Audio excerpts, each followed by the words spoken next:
So we are in a condo market reset here in Vancouver. In today's video, we're going to talk specifically about what is happening with condo prices and how developers are combating low demand. And we're also going to take a look back at May's sales numbers that were just released. Real quick, if this is your first time to the channel, my name is Hassan. I'm a real estate agent in the Vancouver area, and I make educational real estate content to help you on your real estate journey. When I'm not making videos like this, I'm helping people just like you buy and sell real estate across the Lower Mainland. So if that sounds interesting to you and you wanted to chat with me one-on-one, you can book me for a free call in the Calendly link below or on screen, and subscribe to this channel so you don't miss a future video. All right, we're going to jump right into it. Lots to cover. I hope you had a wonderful week. We're going to start by talking about the May sales numbers, and then we'll jump into the meat of this video, which is going to be all about all of the crazy things that are happening in the condo market. But let's start with May sales numbers. To no surprise, sales numbers were down year over year. When we look at the Greater Vancouver numbers as well as Fraser Valley, Greater Vancouver down 18.5%, Fraser Valley down 22%. And so this marks yet another month of double-digit sales declines. It's interesting. In January, we were up year over year. It was seeming like it was going to be quite a positive year in the real estate market. We all know what happened at the end of January, February. It's hard to deny the Trump effect on the Vancouver real estate market, and we've really seen that play out since February. So again, double-digit declines every single month. While you do have motivated buyers, and when I say motivated, I mean buyers that do want to transact, the sense of urgency amongst buyers to actually make the move, pull the trigger, quite low. And this is happening as well in a market where we're seeing inventory levels increase to record levels. So on the Greater Vancouver side, we currently have over 17,000 listings.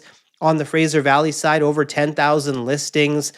Some areas have record level numbers of inventory that we've ever recorded. For example, Burnaby Condos, the MLS data takes us back to 2005. We are at our highest point since then. Surrey Central Condos, similar story. It's a little bit different when you look at, say, core Vancouver, where there's maybe not, this whack load of inventory, but definitely certain segments out there, the areas that have these high levels of inventory. A lot of it surrounds the condo inventory, and this is where things are getting pretty dicey out there and pretty competitive when it comes from a pricing perspective. Now, if you followed my channel for a bit, you know we've had a lot of discussions on the different types of condo inventory, and we're going to talk about a new one specifically that's just adding even more condo inventory to the Vancouver market. But let's rehash it to start. We have the resale inventory. So this is the condos that you'll see on the MLS. They're owned by a consumer. Maybe it's someone that wants to upsize. But in addition to that, we also have the resale inventory that a buyer has just completed on. Say it was a new project.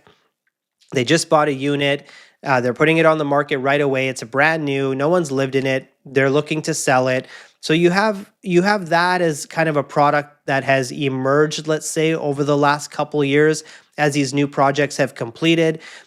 Then you have what's called shadow inventory, which again, we've talked about. And shadow inventory is basically inventory held by the developer that the developer still owns in projects that are either completed or nearing completion.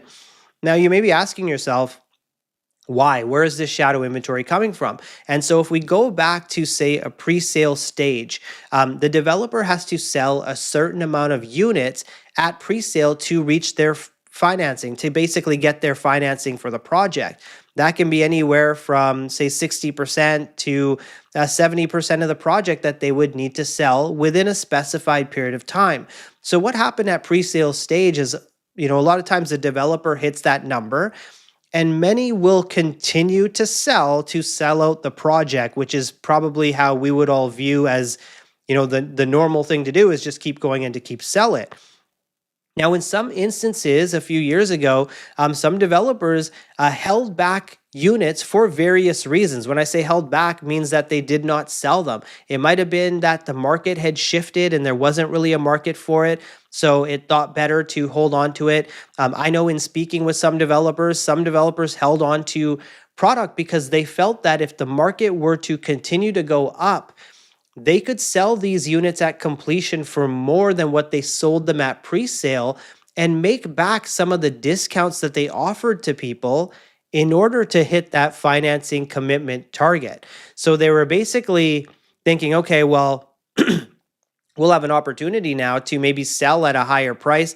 Also, if costs were to go up in the process, it would allow them to, again, sell these units later on at a higher price. And we all know what happened with the condo market is it went in the other direction. So we have that resale inventory, which includes the end user and the person that just completed. We have the shadow inventory that's not even on the MLS. So these units that I'm talking about, that I talked about at the start of the video, this is in addition to, it's not sitting there. Rennie is estimating that this shadow inventory is going to be somewhere around 3,000 units. I think it's actually above that based on their estimation. And now we have a new subset of condo units hitting the inventory market, if you will. And what this is buyers that cannot complete on new pre-sales that are just completed. And let's keep in mind, 2025 is a record year for project completions, 2024 and 2025. And basically, there are buyers that can't complete on their units. And so they're basically handing the keys back to the developer. Now, to understand, how this works is typically at pre-sale, a buyer is going to pay a deposit. Maybe it's 15%, maybe it's 20%. And now as you get to the completion stage, again, 2 or 3 years later in a market that has dropped, the lender now comes into the picture and says, okay, we're going to do our appraisal now. Let us see what this is actually worth. So the appraiser comes out and they say, oh, well, you paid $1 million. It's not worth $1 million. It's worth $850 or $875. So bridge the gap. You now have to come up with $125 or $150. And so a lot of buyers are like, whoa, how am I gonna come up with this sort of money? Like, it's unachievable. I can't do it. I don't want the property anymore. I'm willing to walk away from my deposit. Maybe it's $200,000 on that $1 million property. I can't do it. Here you go. Here are the keys back. And so typically the developer has they have a recourse. So and I gotta preface this by saying this is not legal advice. If you are in this scenario in any way, you want to talk to a real estate lawyer to get unique, specific advice for you. But sometimes what happens is the buyer forfeits the deposit. Let's take that $1 million purchase price, and we'll say $200,000 deposit. The buyer forfeits it, and the developer can actually litigate against the buyer for any further damages.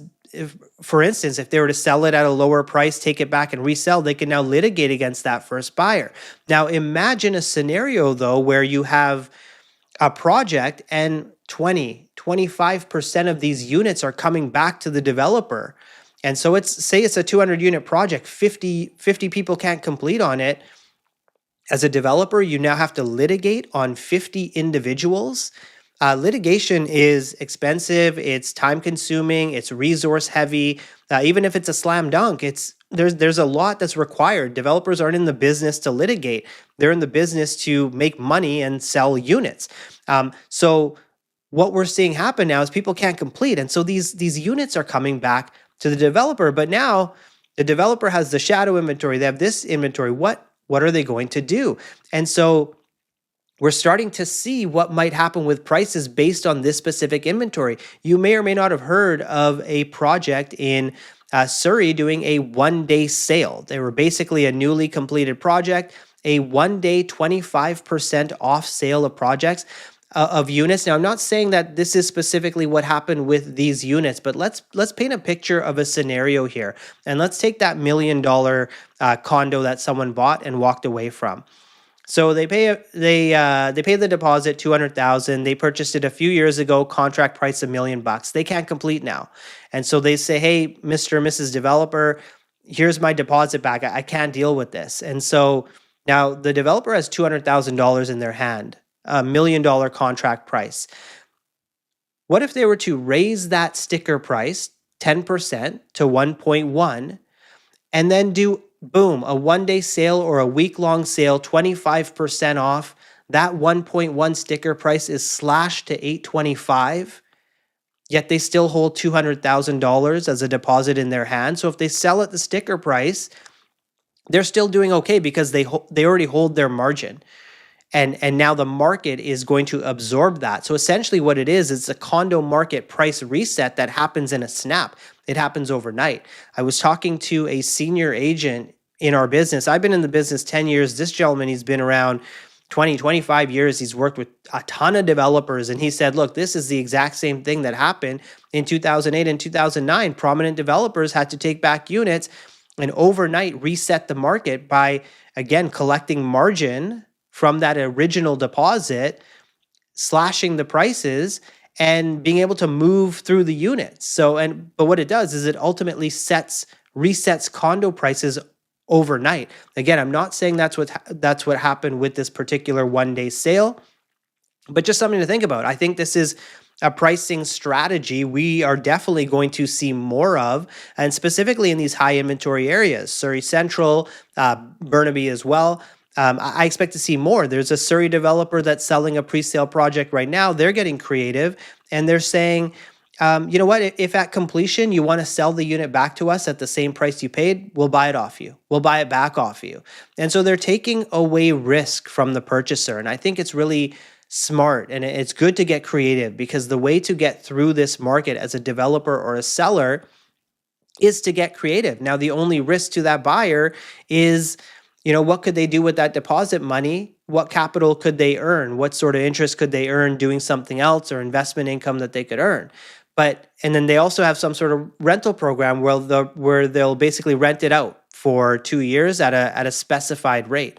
So they're basically taking risk away from the purchaser in order to encourage purchasers to move forward. And ultimately, that's what this market needs. Now, if we jump back to the first scenario, say the 1-day sale, the week-long sale, there's a couple losers here. Of course, there's the first buyer that forfeits their deposit, that $200,000. And then there's people that own condos in those same projects, or condos in general, but especially those that own in that same project. Maybe they just completed on the unit and now there's a flash sale that's significantly below the price that they paid, again, because the developer has a deposit in their hand now. And no fault of the developer. They have to move through these units. They're doing everything that they rightfully should. And, for that original purchaser that loses their deposit, I can't say it's a silver lining, but, if there's any glimmer of light, it's that, okay, if they resell that unit, they're not going to come litigate against you. On the developer side, maybe you have 50 units, you do this week-long sale, and you sell through 45 of them. And now you decide what to do with the 5 that you couldn't sell and the original purchasers. Now, the 1-day sale on the Surrey Central side, my understanding is it was quite successful. I think they had 80 to 90 units, and they're maybe left with a handful left. People lined up for hours. So it just goes to show you, at the right price, a market exists for these condos. And so, what I would say, if you're watching this video and you're a first-time buyer or you're just thinking of getting into the condo market, look, there's a lot going on, as you can tell by this video: the resale inventory, the brand new inventory that's owned by an individual, the new inventory, shadow inventory, that's owned by a developer that you could save GST on under the new program if you're a first-time buyer. And then there's all these, take-back units, we'll call them, that are hitting the market as well. So there's a lot to weed through. You got to work with a realtor that truly understands this condo market, because the reality is it's a beast. Again, I've been in this business 10 years. I don't know if I've seen so many components to this, to what's happening with condos. So step number one, I would say, look, if you're thinking in the next year you want to get into the market in condos, I personally believe that for the long-term principal residence purchaser, I'm not sure I've seen a better kind of time period. And I'm not saying just today, I'm saying from now to 6 months to a year from now, we're going to continue to have this inventory. So start getting prepared, start having conversations, maybe chat with a realtor and just get their opinion on what's happening out there because there's a lot. And number two, what I would say is, if at all possible, maybe you're a little bit further down the road and you're thinking, okay, I want to get either a 1 bedroom condo or a 2 bedroom condo, and you're thinking, okay, 1 bedroom will last me 3 to 5 years. A 2 bedroom I can live in for 10 years. Go for the 10-year condo. Go for the 10-year property right now. You need that longer time frame for a couple of reasons. Number one, to ensure there's some capital appreciation. Lots of condo inventory right now. It's going to take a while to move through this condo inventory. And number two, if you get a 10-year property, you're not having to pay real estate agents twice, right? Like if you can get into a property today and you can hold it for 10 years, you don't have to pay a second set of closing costs when you transact later on. And I believe that this market presents a unique opportunity where in so many areas, you can get a 2 bedroom condo today for the same price you would have got a 1 bedroom a year and a half ago or 2 years ago. And so I think that's where the opportunity exists, is that, you can get better deals on that 2 bedroom. You might not have thought that you could get into a 2 bedroom. And I think that opportunity opens up in this current market. So there you have it. I hope you enjoyed this video and you learned something from it. If you did, hit the like button and consider sharing the video because it might help someone else out as well. And again, if you're in the Vancouver area or the Fraser Valley, you want to chat with me about your real estate situation, you can book me for a call or you can just give me a call. Send me a text, shoot me an email, whatever is easiest for you. But outside of that, I want to thank you so much for watching this week's video and I look forward to seeing you next week.